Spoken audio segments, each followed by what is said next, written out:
I wasn't snooping.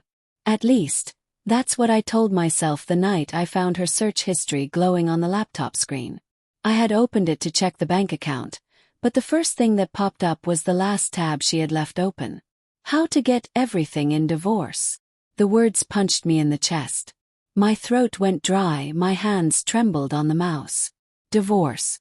Everything. She wasn't just thinking about leaving me. She was strategizing how to strip me bare.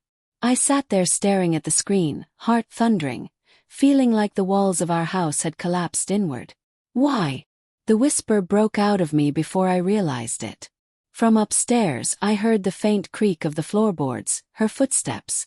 I slammed the laptop shut and shoved it aside, trying to calm my breathing.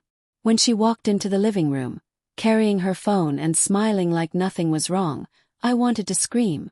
"Still up?" she asked lightly. Forced a nod. "Yeah. Just looking at some bills."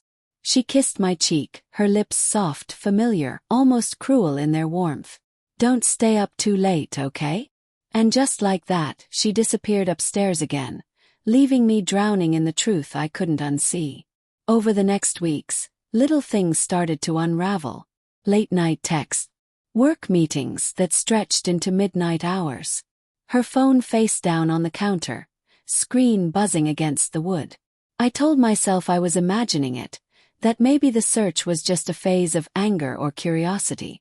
But denial is a fragile shield. Every look, every excuse cracked it further. One night I waited for her to go out with friends, then followed. My hands gripped the steering wheel so hard my knuckles turned white. When she pulled into a hotel parking lot and a man stepped out of a car to greet her with a kiss, my chest caved in. The sight burned itself into my memory. Her laugh, the way she brushed his arm like she used to brush mine, the softness in her eyes I hadn't seen in months. All of it wasn't mine anymore. I wanted to storm over, drag them apart, scream. But instead I sat there, shaking until I could barely breathe. I realized then, if she was planning divorce, if she was planning to take everything, I couldn't just walk blindly into her trap. I had to be smarter. Hired a lawyer. Quietly. I gathered screenshots, hotel records, even bank statements showing her spending. Each piece felt like glass slicing into my skin, but I collected them anyway. My lawyer's eyes widened when I handed it over. "She's going to try to ruin you," he said. "But this will turn the tide." The weeks leading up to the court hearing were torture. At home she acted like nothing was wrong. She still kissed me goodbye, still laughed at the shows we watched, still asked about my day. I answered with nods and empty words, playing the role of the oblivious husband. Inside I was a storm. At night, I lay awake next to her, staring at the ceiling, replaying her laughter with him. The betrayal cut deeper than I thought possible. Yet beneath the heartbreak, a cold determination took root. She wanted to destroy me. I would not let her. The day of court came. She wore a tailored dress, hair perfect, makeup flawless, an image of the wronged wife. Her affair partner sat in the back, smug, as if he were waiting to celebrate their victory. When the judge called us forward, she spoke first. "Your Honor," she began, her voice trembling with false pain, "my husband has neglected me emotionally, and I believe I'm entitled to full custody of our assets." The gall of it nearly made me laugh.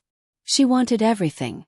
The house, the savings, even the car I'd bought before we met. But then my lawyer stood.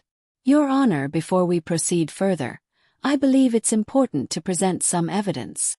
The judge nodded. And that's when everything changed. My lawyer displayed the hotel receipts, the photographs, the late-night text records. My wife's face drained of color as her carefully built mask crumbled. Murmurs rippled through the courtroom. Then came the final blow. A screenshot of her Google search. How to get everything in divorce. The silence in the courtroom was suffocating. The judge's gaze turned hard, unimpressed. My wife stammered, reaching for excuses, but the damage was already done. Her affair partner shifted uncomfortably in the back, no longer smug. His head sank as if he'd realized he had backed the wrong horse. For once, I wasn't the one who looked small. The ruling was swift and merciless. Instead of everything, She got almost nothing. The house remained mine, as did most of our savings. The judge even ordered her to cover a portion of my legal fees. When the gavel hit, I should have felt victorious. But instead I felt hollow. Winning didn't erase the betrayal. It didn't stitch back the trust she had shredded. As we left the courtroom, she tried to catch my eye. "We could have worked this out privately," she whispered. "You didn't have to humiliate me." I stopped, turned to her, and let the words I had been holding in finally escape. "You destroyed us long before this courtroom did. You wanted everything. Now you have exactly what you earned." Her eyes filled with tears, not of regret but of rage. She stormed off toward her affair partner, who wouldn't even meet her gaze. I walked out alone, the weight of years of love and lies pressing down on me. Outside, the sun was too bright, the air too sharp. Freedom felt heavier than chains. Some betrayals end quietly, with silence and distance. Mine ended in a courtroom, with her lies spread bare for everyone to see. And while revenge didn't heal me, it did something else. It reminded me that I wasn't powerless. That even in the wreckage I could stand, I could fight, and I could reclaim myself. If you've read this far, thank you for sharing this journey with me.